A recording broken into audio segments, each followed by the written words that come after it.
네, 반갑습니다. 네.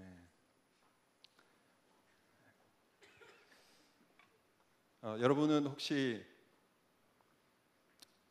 만나서 어려운 사람이 있습니까?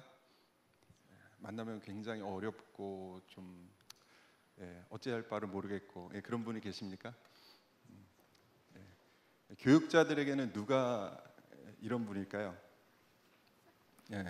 사역자들은 누구를 가장 어려워할까요? 그죠? 담임 목사님이시죠.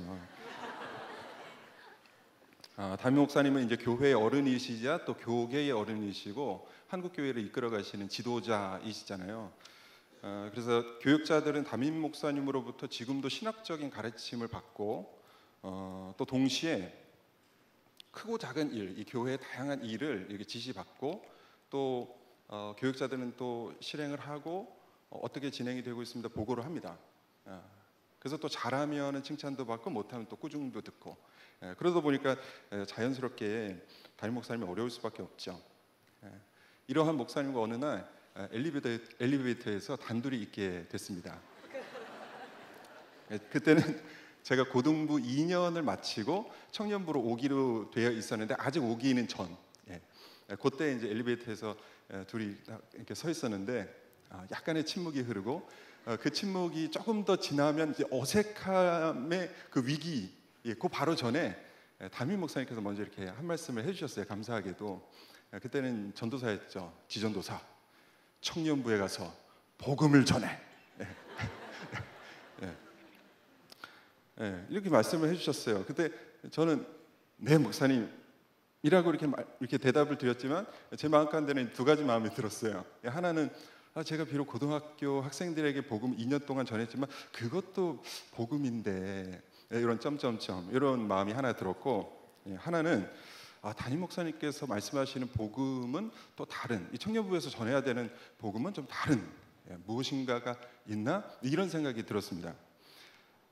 그런데 그것을 찾는 데는 오랜 시간이 걸리지 않았습니다. 사실 이제 고등부 아이들에게 복음을 전하는 것과 청년부 여기서 이제 복음을 전하는 것은 사실은 본질상 뭐 다른 것은 전혀 없죠. 하나님의 말씀을 전하는 거니까 본질은 같은데 그 방법이 조금 다릅니다. 고등학생들에게는 눈높이 교육을 해야 돼요.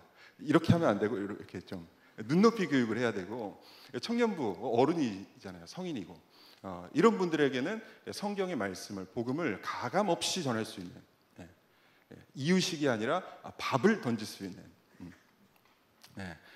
그런 이 부분이 다르죠. 그러니까 담임 목사님이 말씀하신 복음을 전하라 할 때 이 복음은 내용의 차이를 말씀하신 게 아니라 전달 방법의 차이겠구나 이런 생각이 들었습니다. 그때부터였던 것 같아요. 저는 이 자리를 사모하면서 내가 이 자리에 오르면 다른 얘기 안 하고 복음을 전하고 가리라. 그때부터 복음을 전해야지 이런 사명을 갖게 되었습니다. 그래서 이 시간은 세상에 나가서 약간의 돈을 들이면 얼마든지 들을 수 있는 강의나 TV나 인터넷을 켜서 조금만 서치하면 얼마든지 볼 수 있는 어떤 이 강연 그런 내용이 아닌 교회에서만 들을 수 있는 교회에서는 반드시 들어야 하는 이 말씀을 복음을 제가 잘 전달을 하기를 원하고 여러분이 잘 오늘 받고 가시기를 소원합니다. 우리는 매주 주일 예배 이 시간에 계속해서 어디를 본문으로 공부를 하고 있죠? 그렇죠. 야고보서입니다. 이 야고보서는 성경 66권 가운데 그 어떤 성경보다도 행함을 강조하고 있습니다. 그런데 이만저만 강조한 것이 아니라 너무 강조한 나머지 야고보서가 오해를 받기까지 했습니다. 종교개혁 이후의 기독교 역사 중 가장 홀대받았던 책이 바로 이 야고보서입니다. 어떤 분들은 왜 야고보서가 성경에 들어있는지 이해를 못하겠다라고 말하는 분들도 있었습니다. 왜냐하면 이들은 야고보서가 기독교의 핵심 교리, 가장 핵심 중의 핵심인 믿음을 통해서 구원을 받는다는 이신칭의 교리에 어긋난다고 오해를 했기 때문입니다. 여러분, 우리는 구원을 어떻게 받아요? 무엇으로 받아요? 그렇죠. 믿음으로 받죠. 우리 구원은 믿음으로 받습니다. 그런데 야고보서의 내용을 보면 가만히 읽다 보면 정말 오해를 받을 만도 합니다. 야고보가 얼마나 우리의 행위를 강조해 놓았던지 자칫 생각하면 믿음보다 행위를 더 중요하게 생각한 것이 아닌가 할 정도로 이 행위에 대한 강한 메시지를 던집니다. 성경을 한번 볼까요? 야고보서 2장 17절 띄워주시고 우리 다 같이 한번 읽어볼게요. 시작. 이와 같이 18절 시작.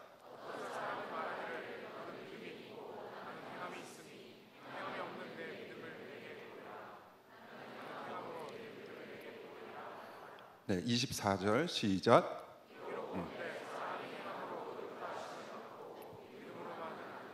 네, 마지막 28절 시작. 네, 이렇게 행위에 대한 강조의 말씀들을 하다가 너무너무 하다 보니까 24절 같은 경우에는 의롭다 하심을, 그러니까 사람이 행함으로 의롭다 하심을 받고 믿음으로만은 아니니라 이렇게 말씀하실 정도니까 자칫 생각하면은 믿음보다 행함이 더 중요한 거 아니야? 이렇게 주장하는 거 아니야? 이렇게 오해를 했다는 것이죠. 네, 됐습니다. 성경은 감사합니다. 야고보서를 쓴 저자 야고보는 예수님의 친형제 야고보입니다. 요셉과 마리아의 아들입니다. 물론 예수님은 성령을 통해서 잉태하셨기 때문에 육신의 아버지가 정확히 말하면 요셉은 아니죠. 하지만 요셉과 마리아 밑에서 크시죠. 아버지 어머니로 섬기면서 크십니다. 그리고 이 야고보도 그 동생입니다. 예수님의 동생입니다. 처음에는 야고보가 예수님을 하나님의 아들로 믿지를 못했습니다. 물론 예수 형님께서 어릴 때부터 굉장히 남다르다는 것은 야고보가 알고 있었을 거예요. 많이 남다르다, 특별하다라는 것을 알고 있었지만 그래도 함께 밥 먹고 함께 이야기하고 함께 놀기까지 했던 예수님이, 예수 형님께서 메시아, 하나님의 아들이라고 믿는 것은 결코 쉬운 일이 아니었습니다. 그러다가 고린도전서 15장 말씀을 보면 예수님께서 죽으시고 부활하셔서 사람들에게 나타나시는데 게바에게 나타나시고 12 사도에게 나타나시고 그리고 500여 사람들에게 형제에게 나타나시고 그 다음에 야고보에게 나타나셨다라는 말씀이 있습니다. 그러니까 예수님께서는 자신의 동생 야고보에게 친히 나타나셔서 자기가 누구이신지 본인이 너의 그 육신의 형님일 뿐만 아니라 내가 바로 하나님의 아들, 하나님의 아들의 독생하신 아들, 하나님 그분이라는 것을 야고보에게 친히 알리셨습니다. 그래서 이 죽었다가 내 눈앞에서 살아서 말씀하시는 예수님을 보고 그때 야고보가 회심을 한 것으로 봅니다. 야고보는 부활하신 예수님을 이제 증거하는 그 증거자로 이제 살게 되고, 그러면서 야고보는 교회의 지도자가 돼서 AD 50년까지 예루살렘 교회를 중심으로 교회의 지도자, 중추적인 역할을 합니다. 그리고 AD 62년에 순교하기까지 예수 그리스도를 전하다가 죽습니다. 근데 야고보가 교회의 어른, 기독교의 지도자가 돼서 교회를 이끌다 보니까 얼마나 힘들고 어려운 일이 많았겠어요. 그죠? 이 교회를 이끈다는 거, 교계를 이끈다는 거 얼마나 힘들겠어요. 근데 여러분, 사람이 뭐 때문에 힘들어요? 여러분 직장 생활을 하는데 뭐 때문에 힘들어요? 일 때문에 힘들어요? 사람 때문에 힘들어요? 제가 어제 이거를 리더들에게 간단하지만 아주 정확한 그 여론조사를 해봤더니 100% 다 사람 때문에 힘들다. 네. 제가 어제 조사했잖아요, 우리 리더들. 일 때문에 물론 일 때문에 힘든 사람도 더러더러 있겠죠. 그런데 대부분의 사람들은 사람 때문에 힘든 거예요. 그 인간 때문에 힘든 거예요. 딱 떠오르는 사람 있죠. 그 인간 때문에 힘든 거예요. 야고보가 이렇게 교회 지도자로 그 교회를 이끌면서 역시 야고보도 사람 때문에 힘들었습니다. 사람 때문에 힘들었어요. 야고보 시대 때도 교회 가면 교회에 다 겸손한 사람이 있는 것이 아니라 교회에 나서기를 좋아하는 사람이 있고, 내가 이 교회의 리더다 이렇게 스스로 높이는 사람이 있고, 내가 받은 지혜가, 내가 받은 지식, 이 총명이 정말 진짜 지혜고 진짜 총명이다, 지식이다라고 주장하는 사람이 있었어요. 입으로는 번드르르하게 신앙 고백을 하고 대표 기도는 정말 잘했는데 그들의 삶의 면면을 보니까 이게 웬일입니까? 신앙 고백과 대표 기도와는 전혀 동떨어진 삶을 사는 사람들이 많았다는 것이죠. 그러니까 야고보는 이 야고보서 전체 내용을 쓰면서 이러한 언행불일치, 신행불일치의 사람들을 대상으로 경종을 울리는 메시지를 지금 전하고 있는 것입니다. 이 사람들아, 그게 아니다. 너희가 말하는 믿음, 그 믿음이 진짜 믿음이 아니다. 경종을 울리는 메시지를 야고보서를 통해서 하시는 거예요. 이러한 분위기 속에서 오늘의 본문 13절 질문을 던집니다. 야고보가 13절 말씀, 너희 중에 지혜와 총명이 있는 자가 누구냐? 13절 살짝씩 체크하면서 이거 보셔도 돼요. 13절, 너희 중에 지혜와 총명이 있는 자가 누구냐? 너희가 지혜와 총명이 있다고 얘기하는데 도대체 그 지혜와 총명이 진짜 맞느냐? 라고 질타하는 질문을 던지는 것입니다. 그러면서 야고보는 우리가 갖고 있는 이 기독교의 지식, 지혜가 하늘로부터 온 지혜인지 위로부터 온 지혜인지 아니면 땅에 속해 있는 지혜인지를 구분할 수 있는 기준을 제시합니다. 그게 오늘 우리의 본문이에요. 여러분 궁금하지 않으세요? 여러분들이 교회 생활 굉장히 오래 하신 분들도 많이 계시는데 내가 나름대로의 기독교 지식, 지혜가 있다고 자부를 하실 거 아니에요. 그죠? 자부심이 있잖아요. 예, 나름대로는 있잖아요. 그런데 그것이 진짜 하늘에서부터 온 지혜인지 땅에 속해 있는 지혜인지 궁금하지 않으세요? 예, 궁금하죠? 그걸 알 수가 있다는 거예요. 예. 야고보서 13장 14절 15절 한번 먼저 보겠습니다. 야고보는 먼저 땅에 속한 지혜를 이야기합니다. 예, 함께 읽겠습니다. 말씀 시작.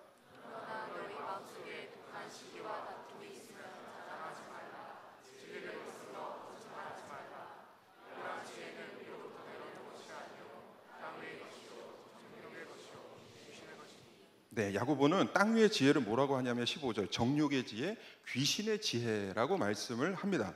귀신의 지혜, 무시무시하잖아요.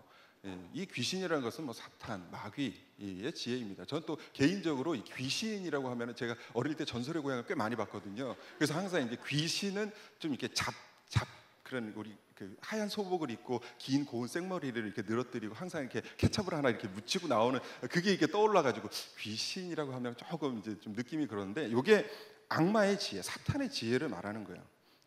14절 야고보는 너희 마음속을 보라고 말씀하십니다. 14절 보면 너희의 마음속을 보라. 너희 마음속에 무엇이 있는지 보라. 독한 시기와 다툼이 있는지 봐라.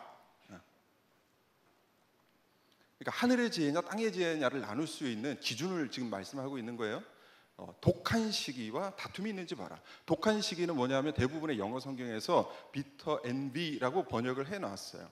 그러니까 누군가를 이렇게 부러워하는 거예요. 근데 누군가를 부러워할 수 있죠. 우리 살아가면서 부러운 사람들 있잖아요. 근데 부러워할 수 있어요. 그런데 부러워하는 모습을 보면서 마음에 막 쓴뿌리가 올라오는 거예요. 막 꼴사 나오는 거예요. 잘 되는 걸 도저히 못 보겠는 거예요. 막 마음이 막 너무 어려운 거예요. 어떤 사람이 일이 너무 잘 풀려요. 좋은 대학에 들어가고 좋은 회사에 취직해요. 회사에 가서 승진도 잘하네.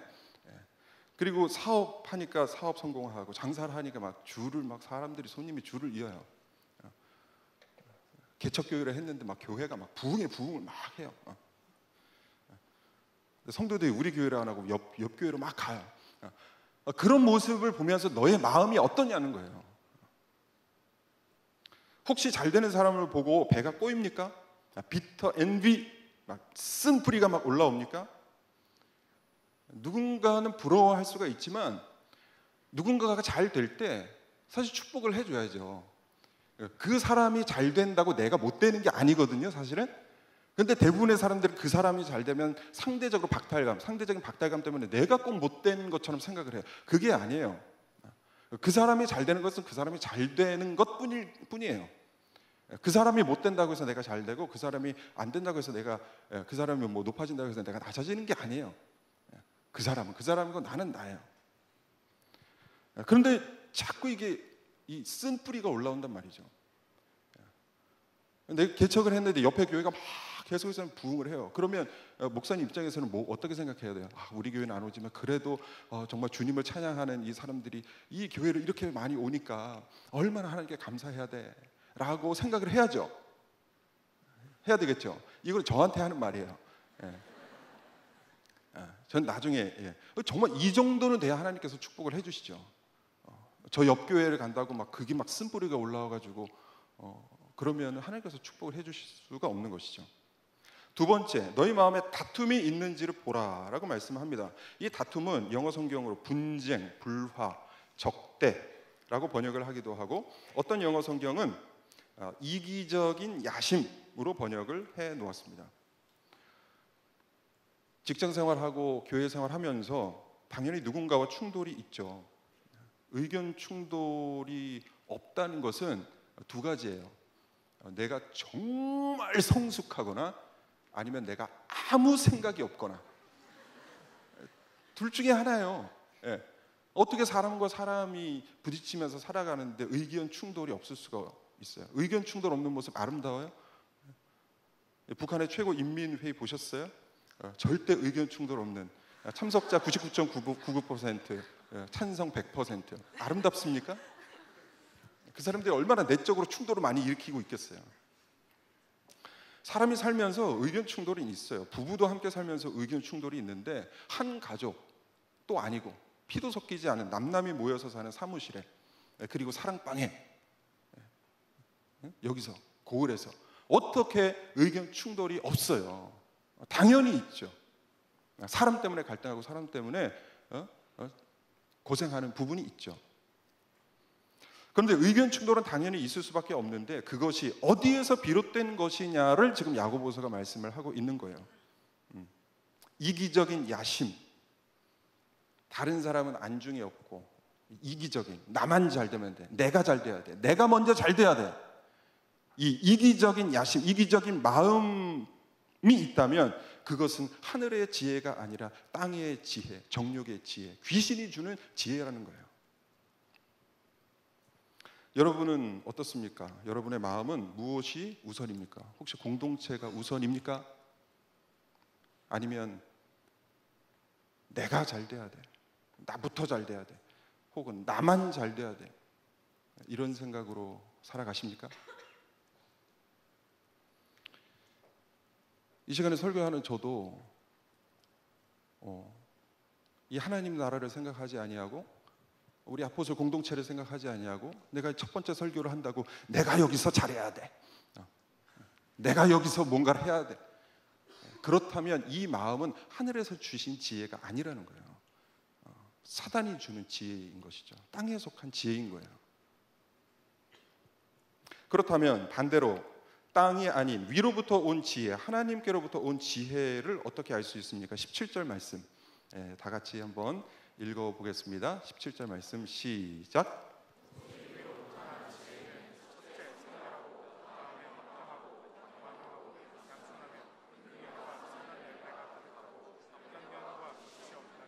네, 17절. 오직 위로부터 난 지혜는 첫째 뭐하고?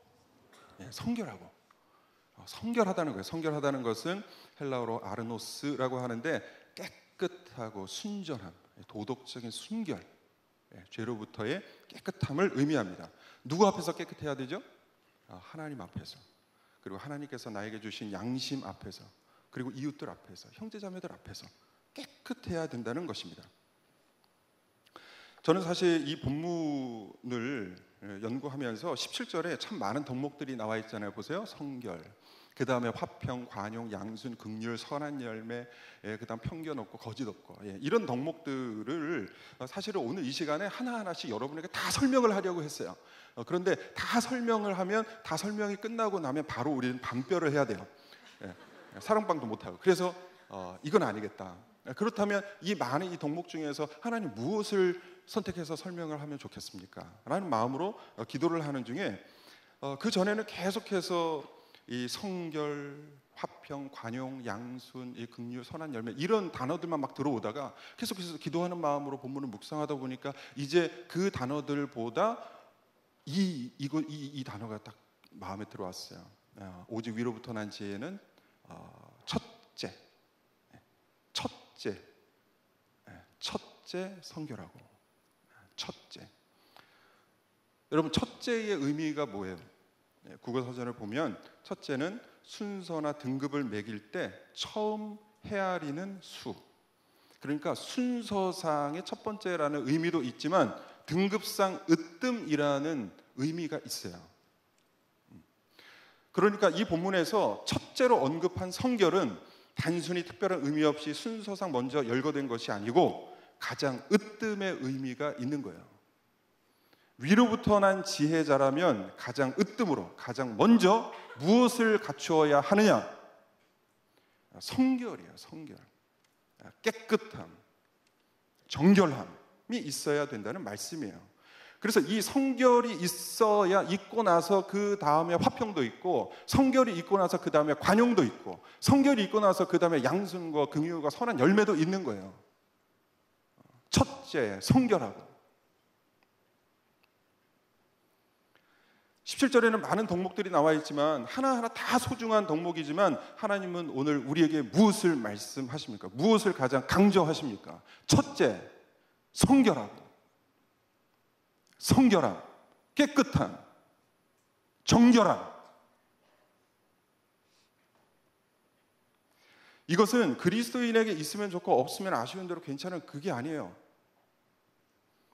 야고보는 너희가 지금 위로부터 지혜를 받았느냐? 정말 하늘로부터 지혜를 받았느냐? 너희에게 온 지혜가 하나님께로부터 왔느냐?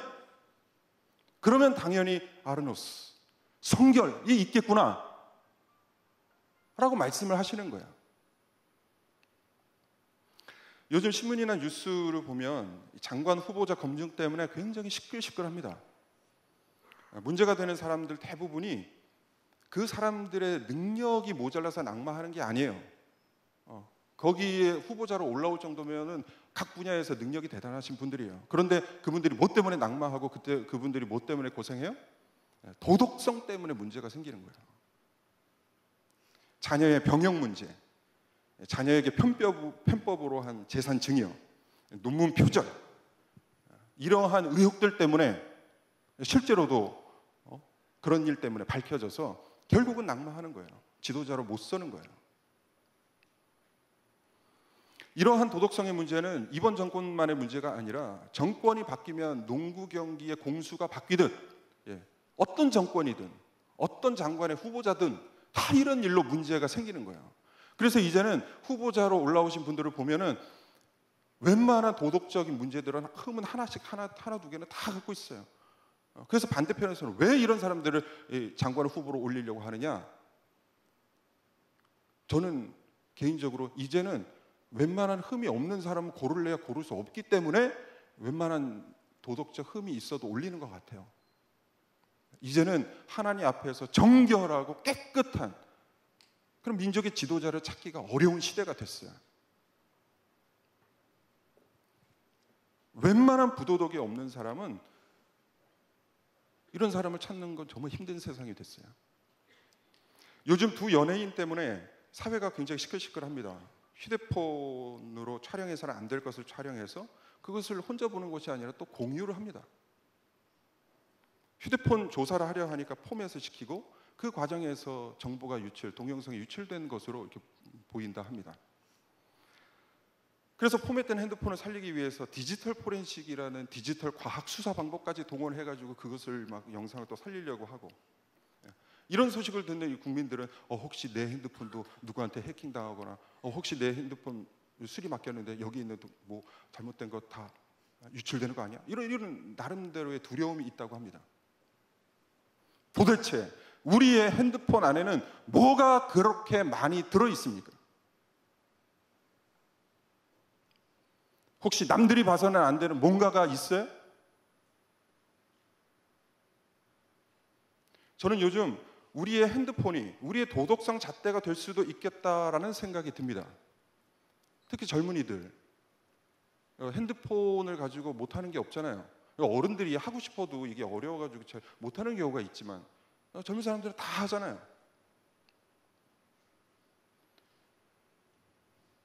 그래서 저는 젊은 청년들의 핸드폰을 한 번씩 검사해 보고 싶어요. 도덕성 지수. 저는 핸드폰이 도덕성 지수라고 봐요, 이제는. 여러분의 핸드폰에는 무엇이 담겨 있습니까? 혹시 남들이 봐서는 안 되는 무언가가 담겨 있습니까? 그리고는 그걸 가지고 교회에 와가지고 혹시 성경의 앱을 여는 것 아닙니까?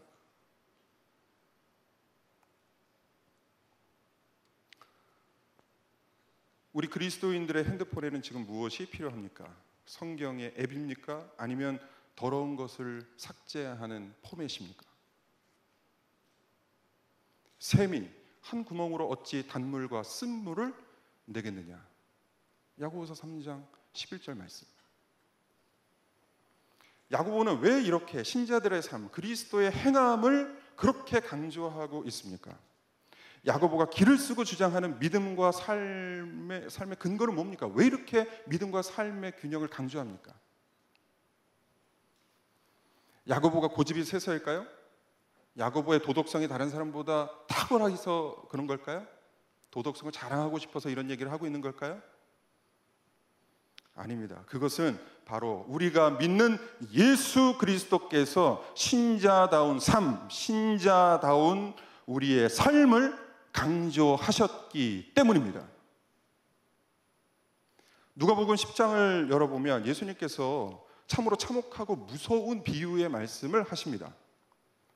그런데 이 말씀은 참으로 겁나고 내 일평생 정말 겪어서는 안 되는 일인데, 이 얘기를 너무 오래전에 어릴 때부터 들어가지고 이 얘기를 굉장히 재미있게 들었던 기억이 여러분도 있을 겁니다.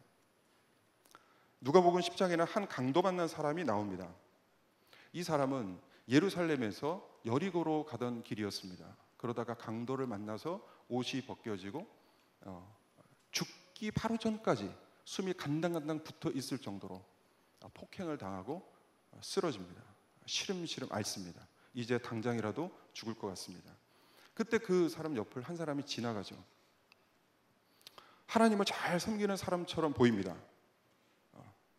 하나님께 예배 드리는데, 제사 드리는데 앞장서서 거룩한 예배를 올리는 제사장이 지나갑니다. 그런데 그 제사장이 어떻게 하죠? 그 사람을 보고 분명히 봤어요. 못 보고 그냥 지나간 게 아니라 누가복음 10장 31절 말씀 보면 그를 보고 피하여 지나가고, 그를 보고 피하여 지나갑니다. 또 얼마 후 한 사람이 지나갑니다. 이 사람도 하나님을 잘 섬기는 사람처럼 보입니다. 예배와 제사를 돕는 레위인이었습니다. 이 사람도 똑같이 이 사람을 보고 피하여 지나갑니다. 시간이 조금 지나 이스라엘 사람이 천하게 여기고 멸시하는 사마리아 사람이 그 길을 따라가다가 강도 만난 자를 만납니다. 그 사람은 그를 보고 불쌍히 여깁니다. 그 사람을 보고 피하여 가지 않고 다가가서 포도주로 상처를 소독해주고 갖고 있는 옷으로 부러진 팔, 다리를 동여맵니다. 그리고 나귀에 태워서 숙소로 가죠. 주막으로 갑니다. 그 주막 주인에게 잘 돌보아 달라고 이야기를 하고 2데나리온, 요즘 한 데나리온이 하루품 싹시니까 대략 10만 원 생각하면 한 20만 원 돈을 건넵니다. 그리고 부인의 그 주막 주인에게 부탁을 하죠. 잘 돌보아 주시오. 그리고 혹시 모자라는 것이 있으면 내가 다시 돌아오는 길에 갚으리이다. 예수님은 이 말씀을 영생을 어떻게 하면 얻을 수 있는지, 누가 나의 이웃인지를 묻는 한 율법 교사에게 이 비유의 말씀을 하십니다. 이 비유를 통해서 가르쳐 주시면서 마지막으로 이와 같이 말씀하시죠. 누가복음 10장 36절 37절 말씀, 다 같이 읽겠습니다. 시작.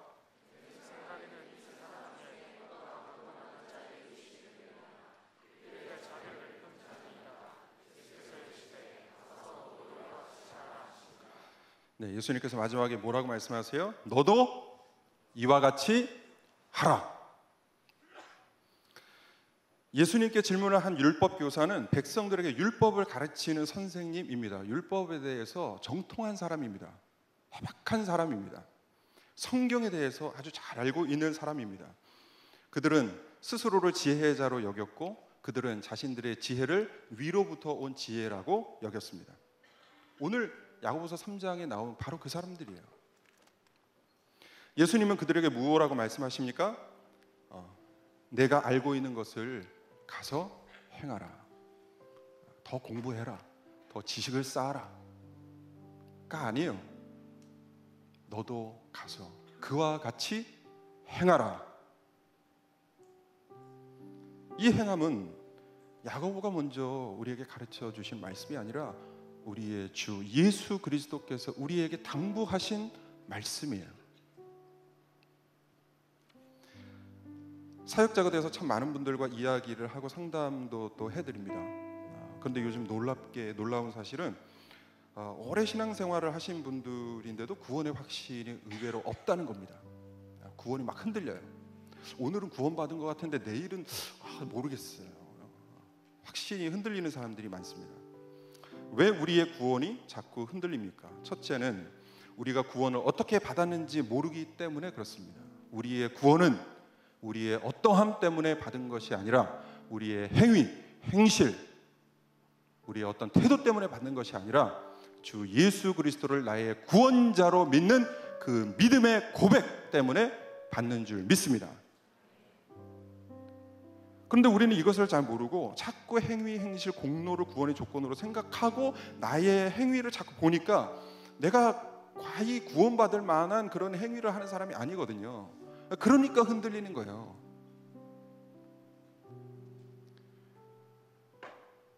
지도 양심이 있으니까 내 행동을 봐서는 도저히 구원받을 것 같지가 않아요. 그러니까 구원의 확신이 흔들리죠. 그런데 이 세상 그 어느 누구도 자신의 행위, 자신의 공로로 구원을 받을 수 있다고 자신하는 사람은 한 사람도 없습니다. 여기 서 있는 저도 마찬가지입니다. 행위, 공로로 구원을 받는다면 저는 여기 서 있을 수가 없습니다. 뭐 주님께 무릎 꿇고 더 많은 시간 기도하면 더 좀 나을 것 같아요? 아니에요. 주님께 더 가까이 가면 갈수록 주님의 빛이 더 강하기 때문에 더 환한 세상으로 들어가기 때문에 내 죄가 더 많이 보이는 거예요. 그래서 주님께 그렇게 다가갔던 바울도 내가 죄인 중에 괴수라고 이야기를 하는 거예요.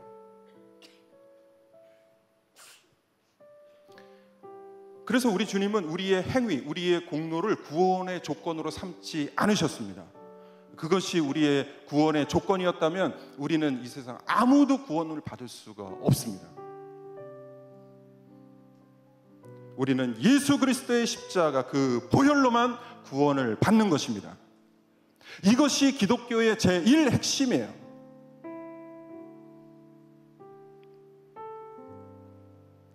그 다음 하나님 앞에서 자신의 죄를 진정으로 회개하고 예수 그리스도의 피로 죄값을 탕감받은 자에게는 반드시 그 믿음의 열매가 맺힌다는 것입니다. 오늘 읽은 본문의 말씀처럼 성결하고 화평하고 관용하고 양순하고 긍휼이 많고 선한 열매를 맺고 편견을 갖지 아니하고 거짓 위선적인 모습을 버리게 되죠. 그리고 야고보서 1장 27절 말씀처럼 가난한 자, 또 과부와 고아를 돌보게 되는 것입니다. 가난한 자, 소외된 자, 병든 자, 이런 사회적 약자에게 자신의 받은 은혜를 아낌없이 흘려 보내게 됩니다. 이것이 예수 그리스도께서 이 땅에 오셔서 행하셨던 거예요.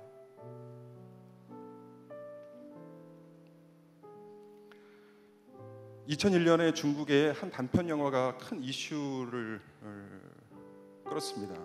11분짜리 짧은 영화인데 이 영화는 58회 베니스 영화제 심사위원 대상을 받았고요.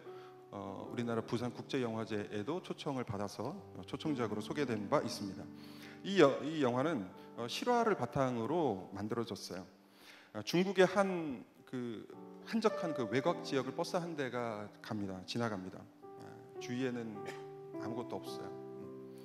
그 버스만 오롯이 이제 가다가 승객 3명이 올라탑니다. 그런데 그 승객 3명이 갑자기 강도로 돌변합니다. 깡패로 돌변해서 버스 승객들을 갈취하고 여성 운전자를 밖으로 끄집어내서 풀숲으로 가서 욕을 보입니다. 그 안에는 버스 안에는 꽤 많은 승객들이 있었는데 선뜻 아무도 그녀를 도와주지를 않습니다. 그러다가 한 중년의 남자가 나섰는데 한 사람이 어떻게 3명의 청년을 당해요. 가서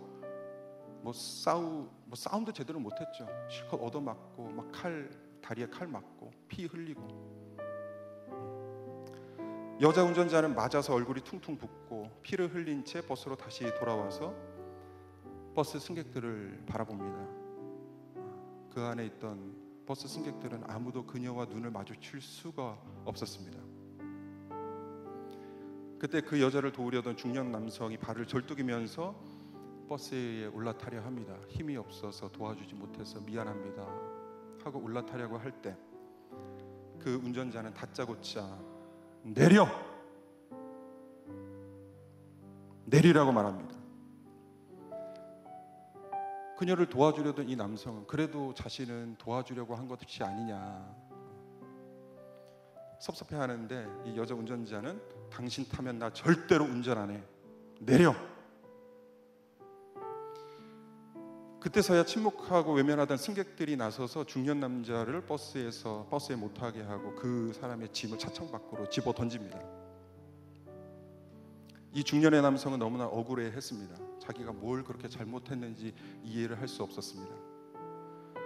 그런데 1시간여 후 이 남자는 알게 됩니다. 자신이 왜 그 버스에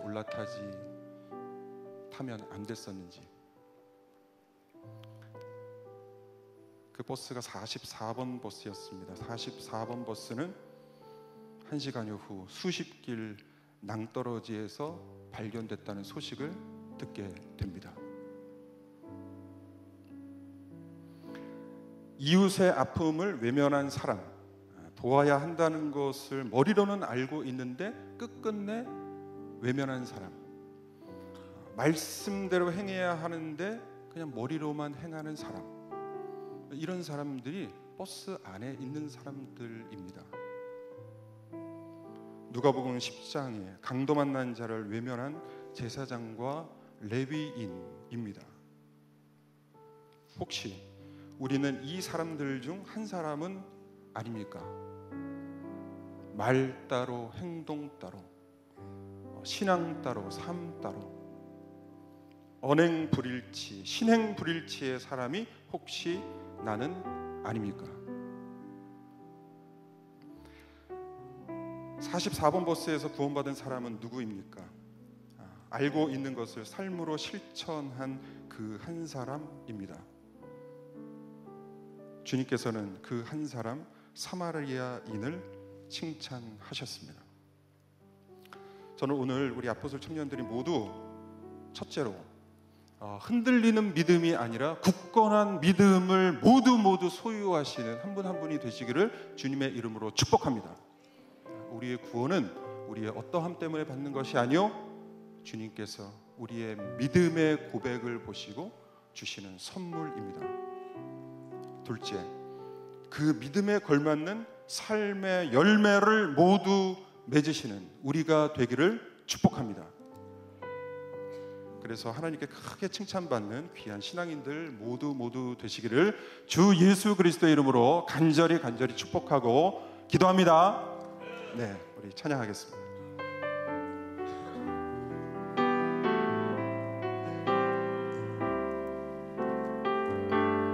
믿음과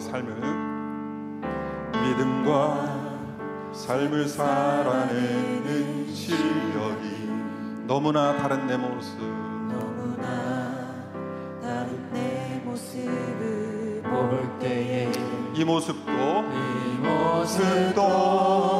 주가 사랑하실까. 자신 없는 내 모습 그저 주님 앞에 있네. 처음부터 믿음과 삶을 살아내는 실력이 너무나 다른 내 모습을 볼 때에 이 모습도 주가 사랑하실까.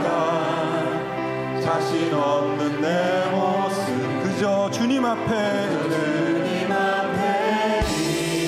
나 같은 자도 사랑하여 주시고 자도 사랑하여 주시고 한 번도 나를 떠나지 않으셨네. 한 번도 나를 떠나지 않으셨네. 아픔 속에 주를 작게 여긴 날 꾸짖지 않으시고 내 손 잡아주시네. 오직 주님 안에, 오직 주님 안에 두려움 없네. 고난을 통해 날 만드시는 은혜. 주님만이 내 모든 것 되시네. 주의 강한 손 날 붙드시네. 오직 주님 안에 소망 있네. 내 삶을 통해 영광 받으신 주님, 주님만이 내 모든 것 되시네. 주의 선하신 나 노래하. 오직 주님 안에, 오직 주님 안에 두려움 없네. 고난을 통해 날 만드시는 은혜. 주님만이 내 모든 것 되시네. 주의 강한 손 날 붙드시네. 오직 주님 안에 소망 있네. 오직 주님 안에 소망 있네. 내 삶을 통해 영광 받으신 주님, 주님만이 내 모든 것 되시네. 주의 선하신 나 노래하. 우리 다 같이 기도하겠습니다. 주님, 우리에게 믿음을 허락하여 주시니 감사합니다. 우리에게 주신 믿음대로 우리의 삶 또한 주님 앞에 성결한 삶 될 수 있도록 주님 인도하여 주시옵소서. 믿음과 삶의 균형 있는 신앙인들 되게 하여 주시옵소서. 다 같이 주님 한번 부르고 기도하겠습니다. 주여.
하나님 아버지 감사합니다.